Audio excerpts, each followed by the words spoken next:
தீபாவளினா பளிச்சுன்னு ஞாபகத்துக்கு வர்றது பட்டு, பட்டாசு, பலகாரம். பலகாரம்னா ஞாபகத்துக்கு வர்றது மந்த்ரா கடலை எண்ணெய். அபார ருசி, ஆரோக்கியமான உடல் நலம். தீபாவளி அன்னைக்கு மட்டும் இல்ல, என்னைக்குமே கிச்சன்ல இருக்க வேண்டியது மந்த்ரா கடலை எண்ணெய் தான்.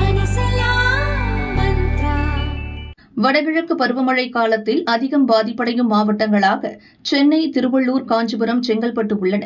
இங்குள்ள நீர்வழித்தடங்களில் நடப்பாண்டு மழை துவங்கும் முன் தூர்வாரும் பணிகளுக்கு 30 கோடி ஒதுக்கப்பட்டது. இதில் அடையாறு முகத்வாரம் அமைந்துள்ள சீனிவாசபுரத்தில் 150 மீட்டர் அகலத்திற்கு தூர்வாரும் பணிகளை செய்ய 30 லட்சம் ஒதுக்கினர். பணிகள் சென்ற ஜூனில் ஒப்பந்த நிறுவனத்திடம் வழங்கப்பட்டது.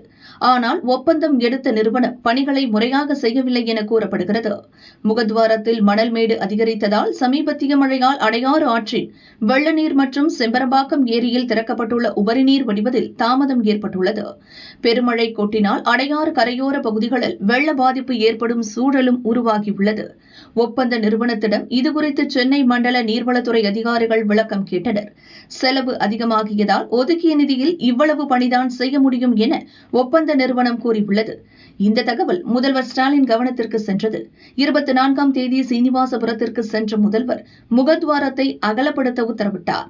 அதன் பிறகும் பணிகள் ஆமை வேகத்தில் ஒப்புக்கு நடந்து வந்தது.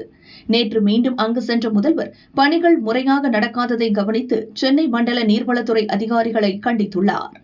2 நாட்களில் பணிகளை முடிக்க வேண்டும் எனவும் கெடு விதித்துள்ளார். மற்ற மாவட்டங்களிலும் வெள்ளத்தடுப்பு பணிகள் முறையாக நடந்து முடிந்துள்ளதா என ஆய்வு செய்யவும், அரைகுறையாக இருந்தால் பணிகளை சீக்கிரம் முடிக்கவும் முதல்வர் உத்தரவிட்டுள்ளதாக அதிகாரிகள் தெரிவித்தனர்.